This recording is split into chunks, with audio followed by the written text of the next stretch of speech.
I want to ask you this. When it comes to creating offers, because a lot of people have this question, well, how am I going to build my membership? How am I going to have an audience of people that will actually subscribe to my continuity program? How do I attract those people? How hard is it to create an offer that gets people into that?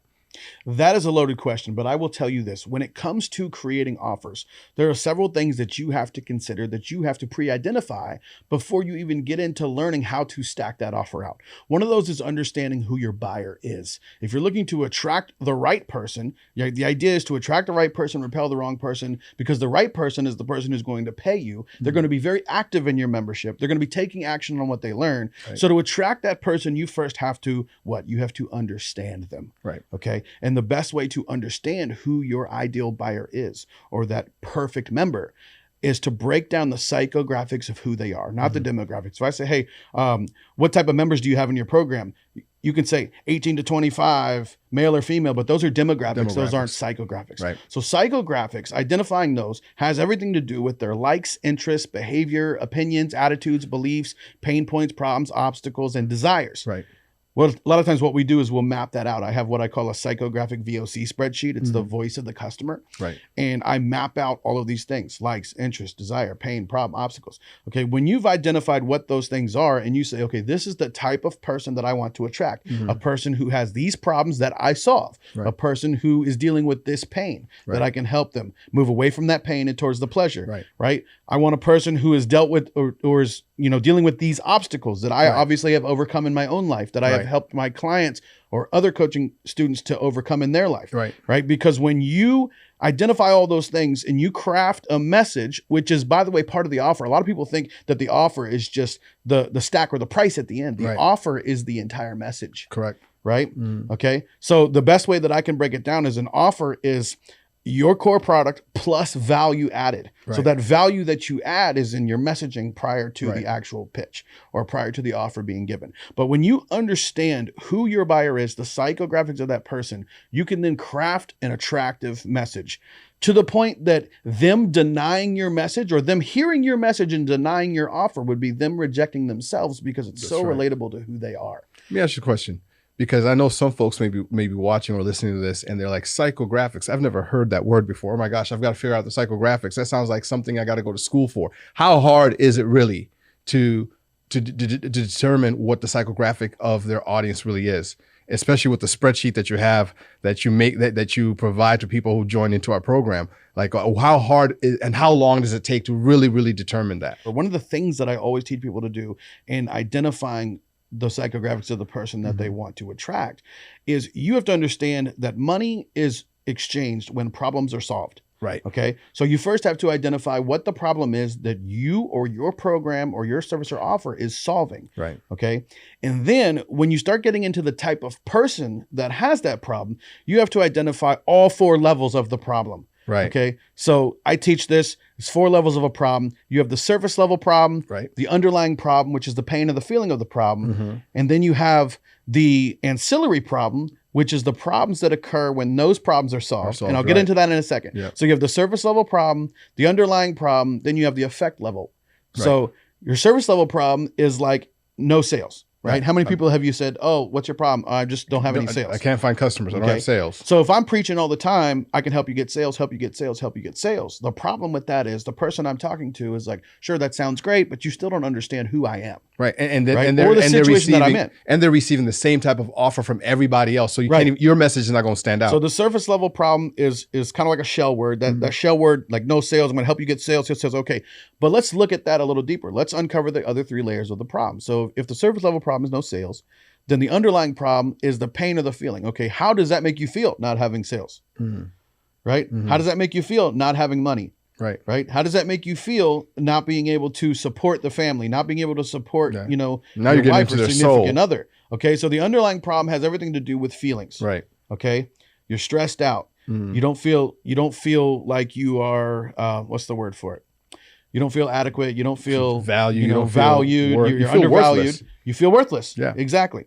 So the next level is the effect level. And this is all about how you apply the pain and the feelings, or how those pain and the feelings are applied to their daily life, Right. their actual life, real life situations. The effect level, we're talking about how it affects health, wealth, and relationships, how it affects Right. the marriage, how it affects your health, how it affects your family, Mhm. you know, how you feel about the neighbor pulling up in your C8 Corvette and you've Right. got a 99 Honda or whatever, 2004 Honda. Sentra. You know, I don't care what Alex Hormozy says about that vehicle that he drives all the time. It bothers people. Right, You know, it really right. does. So that's the third level. So you've got surface level problem, underlying problem is the pain of the feeling. The effect level is how it affects your health, wealth, relationship, real life, family situations, life situations, job situations. Right. Right. You're jotting all these things down and you're saying, okay, in my mind, I believe that this problem would cause me to feel this way. This feeling would cause these effects in my life. Right. Okay. And then the fourth is the ancillary level problem. The ancillary level problem are problems that occur whenever you solve the first problem. Mhm. For example, if I buy a car, it solves the surface level problem of transportation. Right. I need transportation. However, when I buy that car, I now have a problem with tires, Oil with gas, changes, oil changes, brakes, right? And for that reason, they sell you what? They sell you a warranty. service plan. Right? They sell you a service plan and a Mhm. warranty because that solves the ancillary problem. I'm here to tell you this. An irresistible offer solves not just the surface level problem, it solves Mhm. all four levels of the problem. Right. So a lot of times with the ancillary problem, people miss on that completely. Right. They don't jot down, they don't say, okay, this is the problem that I solve. And then once I solve that, it's going to cause this, this, and this to happen. Let me add some bonuses in my offer Right. stack that also solve those ancillary problems. Right. Okay. So when you've identified the four levels of a problem, based on what you believe, Right. also know that people do business with other people who believe the same things they do. That's right. Right? So if you believe that you solve those four levels of problems, then you're looking for somebody who relates to those four levels of problems. Right? You're looking for somebody who is dealing with those same life situations, Right. health, wealth, relationships. You're looking for somebody who has those same feelings. And you're writing that all into your copy, into your messaging, Right. into your webinars, VSLs. Right. Right? And all of that is meant to qualify the person who is going to accept your offer. Absolutely. And what you just described is literally probably the night and day difference between someone's landing page or offer that they're putting out there, and they're wondering why is my stuff not working when I'm selling the same exact product, and I see this other guy selling the same exact product, but he's getting conversions, he's getting customers, and it's because they're answering those four questions, those four problems, they're solving those problems, and the rest of the marketplace is just giving an offer. But the psychology of going through those four problems that are being addressed in an offer is brilliant, and it's literally what shifts somebody from being a $0 to $10,000 a month business to one that's doing 6-7 figures per month, because you're actually hitting people at the soul level and not just at the surface level. So that's brilliant, and we're going to go deeper into that at this mastermind. You're going to break that down even further to show people how you can actually do this in an afternoon and then rinse, repeat, and do it over and over again for every one of your offers. So exactly. I'm very, very excited about I'm probably going to spend a good 2 to 3 hours on irresistible offer creation, understanding the psychographics of your buyer, identifying the four levels of problems, and then crafting a message that attracts that person and repels the wrong person. That right there is worth the price of admission. And really, that's a mastermind. I'd say it's worth more than the price of admission. Since we're only that. Charging for food, I think it's worth more than the price More of than admission. that. I mean, there are people who probably go to 5-day trainings just to come out of it with that answer that you just gave. And you're not gonna be sitting there getting a bunch of word babble that just doesn't do anything to impact your business. What we want to do is actually spend 2 days of practical, tactical. Yes, we're going to get into some philosophical things, but those philosophical things are just the framework for you to understand why the practical things work. You said something key there. You said framework. And let me just tell you guys, for those of you who are saying, hey, I'm already doing 80K a month, I'm already doing 50K a month, whatever. Let me tell you, I made 7 figures with an auto webinar long before I actually knew that I was selling the wrong thing. Go deeper into that. Right? I realized I was selling the wrong thing. Understanding the principles is important. Right. And you said framework, and that's principles. That's foundation, right? Ralph Waldo Emerson said the height of the pinnacle is determined by the depth of the foundation. That's right. Okay. How many of you have copied somebody else? You've copied a tactic or a strategy from somebody else. You've taken their exact slides, just repeated what they said, and you made some money doing it. Right. Before you truly understood what it is that you were selling and why it worked. Right. You didn't understand the principle of it. Therefore, you couldn't recreate a method and sell that method. Right. Okay. Now, I was selling the wrong thing. I was not selling the method. Still making 7 figures. Right. Right. And there's a lot to that. Yeah. There's a lot to that. You can right? copy and become successful, but if you understand the framework, Exactly. you literally go to the moon and beyond. Yeah. I was selling the wrong thing. In the beginning, I was talking about a lot of pieces. I was like, these are all the pieces that I have. You're going to get 250 plus videos. You're going to get, access to this group. You're going to get access to this. I'm going to give you this private Slack channel. I'm going to give you all this stuff. So I was selling the pieces, and I was talking about all the things that I thought that they wanted to have, that I thought were valuable to them. Right. But when I began to understand the true meaning of value and what value was, right? I thought value was all the stuff that I gave them. Right. Right? That's not value. Value is in the eyes of the buyer and how they perceive the positive effect that what you do or you give to them has on their business or their life. Right. So it's in the eyes of the buyer and the positive effect that your service or offer has on their life or in their business only. Right. It's perception. Right. Right? It's all about framing. Right. So I was talking about pieces. I was talking about all the things that I was going to give them. And I started to feel like, man, I'm giving them a lot of stuff. Right? Mm-hmm. This should be well worth $10,000. This should be well worth $20,000. Right. And I'm only charging $5,000. It's a no-brainer. They should buy it. But understand that nobody cares about how many hours you give them, Right. or how much time you spend with them if they don't know that what you have to say is truly valuable to their life. Right. It's as if that piece that you have in your offer, that bonus, whatever, it must tie into something that represents something more, something beyond dollars in the bank. It's the freedom from worrying about how the mortgage is going to get paid. That's deeper than just the money value. It's understanding that this person probably has kids, a wife, and all these other things that thing is going to solve. And so that's key. Right. And here's to that point. I'm going to expand on that a little bit. So where a lot of people mess up in actually presenting their offer or making that offer is they stack it, right? Which I 100% recommend, right? I have stood on stages and I've pitched offers without a stack. Crickets in the room. I've pitched offers with a stack. Everybody's running to the back. Right. Okay. So I do recommend having an offer stack. But here's what happens when you offer stack. It takes their brain from emotion to logic. Right. Because when you start stacking out an offer and saying, I'm going to give you this piece, this, and it's going to be delivered on this way, right? Now they're thinking logic. You just basically delivered an emotional message that got them into an emotional state of buying. Right. But then you go to pitch an offer and start stacking all this stuff and they have to start thinking about it. Right. Right. So then they switch over into logic. And start overthinking it.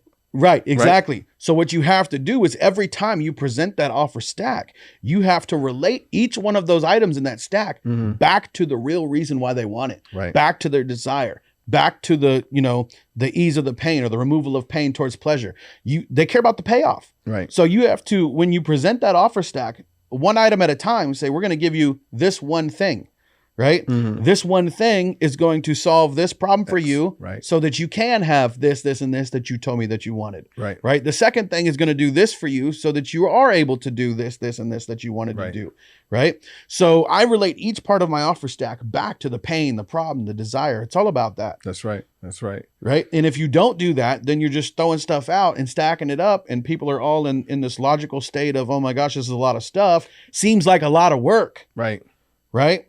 But if you tie back in what they want and what their desires are and the pain that they're trying to remove in their life, then that work that you're saying, hey, this is what you have to do. Here's the offer that's going to help you do it. Each one of these things is a necessity. Right. If they believe that each one of the things in your offer stack is a necessary thing, and without one, the whole thing falls apart. It's game over. Right. If they believe, in other words, so the way that I teach people to create offers is I call it an offer line. It's a step process. Right. I say A to B, this is where they are, here's where they want to be, right? What are the steps in between? 1, 2, 3 steps, just to make it simple. Right. Okay. Each step, they have to know what it is, why it matters, right? What it's done for you, and who else has it worked for. Right. They have to believe in it. If they believe in step 1, step 2, and step 3, they're not going to object to the offer. That's right. Which is the vehicle that's going to get them there. Right. That's why all the webinars that everybody teaches, the perfect webinar script, everything is broken down into 3 secrets. And those secrets are centered around internal false beliefs and external false beliefs.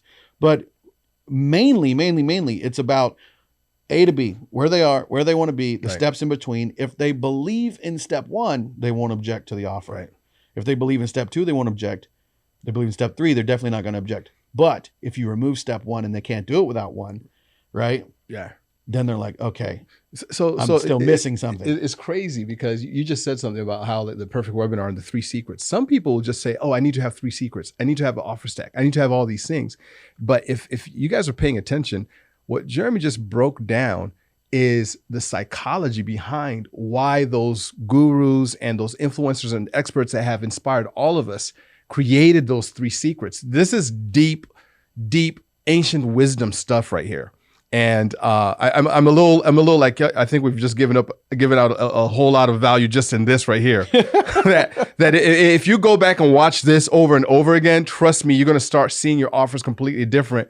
But what you really need to do is register for the Members to Millions Mastermind, because we're going to go way deeper, and then we're going to give you the tools to scale and to go further and beyond and building a sustainable, predictable business that pays you month in and month out, that allows you to nurture an audience of people that are paying you, so that whenever you offer a high ticket product or service to them, it's just icing on the cake. Yeah. Imagine showing up at a house, being in a room in an intimate setting and learning the entire funnel system, the paid traffic system around the funnel.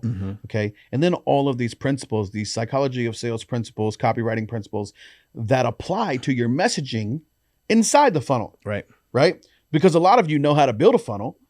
You know how to do some graphic design. You know how to make it look pretty. Right. You know how to set up automations and tags and Zapier and all that fun stuff. Right. But the messaging part is what you're missing. Right. And then there's the other side of people who understand how to sell. Right. They understand they can sell a person in a one-on-one setting. Right. They can talk to you. They can get into your pain and your problems and your feelings, and they're good at that. Right. Right. Because they're empathetic. They come from a place of empathy. Empathy. Mm-hmm. There are people who are good at messaging and good at, selling someone in person. Right. But then don't know how to set up the systems, the funnels, the follow-up, right? When follow-up is key, by the way, like 80% of my sales come from follow-up. And for that reason, you'll learn this at the mastermind. I prioritize 80% of my ad budget on retargeting ads, not cold ads. Right. Guys, I want to tell you something. When you make a subscription to Netflix or to Amazon Prime or to any of these billion-dollar companies, DoorDash, you have to understand that these companies have invested millions upon millions of dollars in order to dial in the messaging that makes it easy for you to buy. You may watch a commercial, but that commercial, you think you're hearing it in your head, it's really going to your heart. And so, and I say that because Jeremy, between Jeremy and myself, we've been in this industry, in the business and marketing industry for so long that we've learned that it's not just as simple as launching a product. There's so much more that goes into it. Just the last few days as we've been hanging out, one of the things that made me understand what makes you a brilliant genius that you are in this space is that you're not just coming from a marketing standpoint of building businesses. You're coming from filmmaking and storytelling and all these things that have and working in terms of understanding ancient stories, biblical stories, and other books of wisdom. And when you combine all those things, that's when you get geniuses in the room that understand why is it that Disney touches the hearts of everybody? Why is it that every child, even if they've never heard of McDonald's, when they see those golden arches, they want that, because it's more than just up here, it's down here. So you guys are going to be hearing in an intimate setting the things that have made people move, because the only thing that moves people from their wallet to paying you is if you touch their heart, if you hit them in the soul level, if you hit them in a deep spiritual space. And so just a disclaimer, this mastermind is going to be dangerous. If you have an evil intent and you're only out there to hurt people, don't come, because we're going to be sharing some tactics that are magical. Yeah. And what he's talking about is the ancient principles of persuasion that have been around for thousands of years. And I go deep on story selling and these principles of persuasion that today a lot of people are so distracted by tools and software and all this that they have never been taught, or they've forgotten the principles of persuasion on which people were called in certain directions, in which people were moved, like mass movements were created, governments were created on these persuasion principles. And let me put it into perspective for you. 2,000 years ago, right? king gathers his army, stands up in front of his army outside of the Right. outside of the castle, and he stands up and he's getting ready to go to war. Imagine if he just stood up there to his entire army and he said, "Hey guys, we're gonna go fight. Pick up your swords. Click the link below." Right. Grab your shields, swords. Yeah. Let's go. No, there was none of that. That's just tools. You had to motivate thousands of people. Speak to their hearts. You had to motivate them to want to and give them purpose so that they would take up arms and they would fight with you, Yeah. so that they would follow you, right? Leaders were created, right? Yes, you could say leaders were born, royalty, your own royal families gave birth to kings, but not all kings were great leaders, Right. right? So leaders were created, and you can become the right leader, and you could lead mass amounts of people, right? By learning to acquire these skills, these persuasive principles. And when he said it's dangerous, it is, because you can take these principles of persuasion, the storytelling principles, and you can start manipulating people to the point that they will do whatever it is that you want them to do for your reasons. But there's two types of sales. You have convincing and persuading. Convincing is me trying to get you to do something for my reasons, and Right. persuading is me giving you the opportunity to do something for your reasons. That's right. Right. So we're all about persuasion here, because we know the problem that we solve, but we're looking for people that we can solve that problem for, and we know they have it. So therefore we're persuading them or allowing them the opportunity to solve that problem for them through us. Yeah. Right. Yeah. So we're going to go into a lot of that. He said, for thousands of years, he mentioned Bible, Torah, Quran. A lot of those books contain the same types of stories, the same types of persuasive stories. We call them neuro stories. So, and I went deep on this, man. I was reading a book called Sleight of Mouth by Robert Dilts. It's all about NLP, and it talks about the creation of belief. Right. Right. And so I said, what better way to study the creation of belief than to go back to the largest or most influential books in history Right. on belief? Bible, Torah, Quran, all the way back to 2100 BC, the Epic of Gilgamesh, which is like, I don't want to give you a history lesson here, one of but the it's like oldest books. the very first religious record of text, know. And I identified that there were 12 types of stories in all of these books. Each one of these stories has a corresponding emotional activator, right? So, and these are like, Tony Robbins talks about the basic human needs. That's based on Abraham Maslow's hierarchy of needs, love, connection, status, elevation, status, all those things. Now, each one of these stories has an emotional activator or buying trigger that causes somebody to buy. So I gave these stories names: origin story, ability story, morality story, this versus that. And I could give you countless of examples of how they were found in each one of these books. But we're going to go deep on that in the mastermind, and I'm going to show you how each one of these stories, when told together, create compounding belief in any offer. Right. And it's going to be great. So when you have that knowledge, that powerful persuasive knowledge, we do get into subconscious selling, because I'm all about that as well. The embedded command, suggestion, all that stuff. Listen, stage speakers have been using this for years. Thousands of years back. You think they had funnels? You think they had software? They didn't have technology. They had none of that. You know what they did? They had their sandals, and they stood in the dirt, and they were in the marketplace, and they were telling stories. And through story, they persuaded people to follow them or to buy their goods, in the marketplace. That's all they had, was their ability to speak. They had their language. So language is powerful. Right. People always say that, facts tell, stories sell. And that's a saying that's been around for years. But the thing is that most people who've heard that or even say that don't understand why. Well, because it's been said so much. Sell with a story has been said so much that it has become cliche. Right. It's become cliche, especially in the marketing community. And I don't think people really ever have learned how to tell a story properly. And the purpose of the story and how it affects the mind and how it affects the heart, because the focus in your head creates the feeling in your heart. But when you tell the right story, you're triggering brain chemical releases. That's right. Oxytocin, serotonin, dopamine, and cortisol. Cortisol is the attention chemical. That's the first part of your story. If you don't know how to trigger cortisol in a story, you don't have their attention. That's right. They're not going to stick around and listen to what you got to say. But the science and psychology of how to tell a story is something that everybody should learn. And meanwhile, everybody's out there, copying in origin story format or the hero's journey that they learn from Expert Secrets. And they're like, all I got to do is figure out how to tell this one story. And they can't even get that one right. They can't even get that one origin story right, let alone the other 11 that are necessary.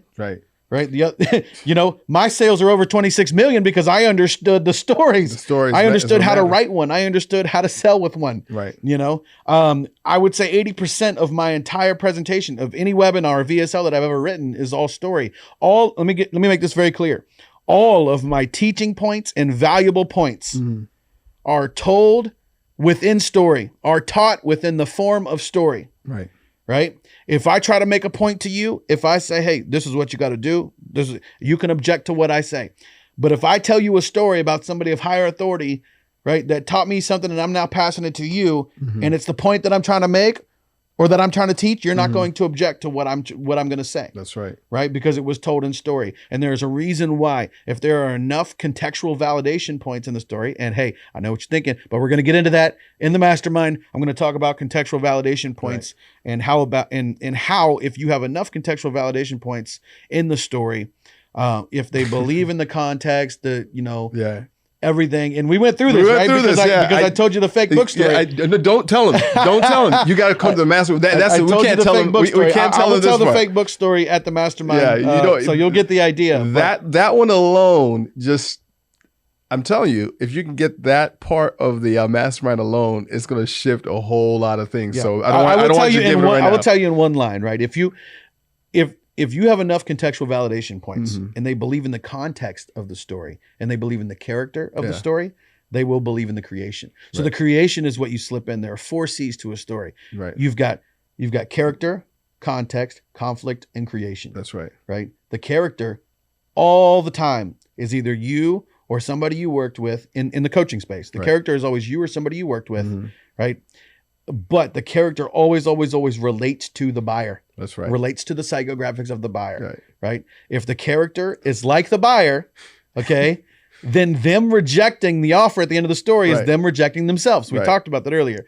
So then you have the context, right, which is where all your validation comes in. Right. And I'll go through it. Don't tell him. Don't tell him, Jeremy. He doesn't want me to tell him too much. Don't give it away. All right. I'll hold it. You got to get to the Members of Millions Mastermind to get the rest, y'all. In case you guys haven't noticed, I'm very passionate about this stuff. So when I get to talking about it, it kind of snowballs. And some people fire hose. They end up getting more value from me than they expect to get. Way more. Now, this is a podcast. We're supposed to be promoting it. I know. Not giving it all away. You got to get to the place. Somebody asked, is this going to be recorded? No, it's not going to be recorded. You got to get in the room. You got to show up. You got to show up and be in the room. There's some things that happen in the room that stays in the room and only goes with the people who are in the room. And those that tell it as a secondhand story about what happened in the room still don't get it because the context and the intimacy that happens there, there's an immaterial point of learning that takes place for you that will be transformative if you're in the room. Right. And on that note, don't depend on somebody who shows up to tell you what they learned at the event. You ever seen that played that Chinese telephone game? No. Or Chinese whispers, people call it telephone things. game, yeah. But where you whisper something in somebody's ear and then it goes down the line and they whisper something and it goes down the line and by the time it gets like 3 or 4 people in, the message is completely changed. Different. Right. So if you're depending on somebody to come to the mastermind and then tell you afterwards what they learned, it's going to be skewed. It's going to be different. And it's not going to be from the source, baby. No. So get in the room. We'll see you there. It's going to be amazing. Bombs are going to be dropped. Nuggets, gold. Yo, and I feel like feathers. they're going to be mad at us watching this because we were just dropping bombs and all of a sudden we're like, all right, we're going to cut it. See you at the mastermind. See you at the mastermind. Register. It's only $100. We might do a part 2 and a part 3 and then after the mastermind release it. Yeah. No promises though. Register somewhere around this link here. Yeah, for sure. Get connected. Jeremy, thanks so much. Above, below, depending on what platform we're Swipe. on. Yeah. Right. Swipe right on me, left on him. We'll see you guys. Bye.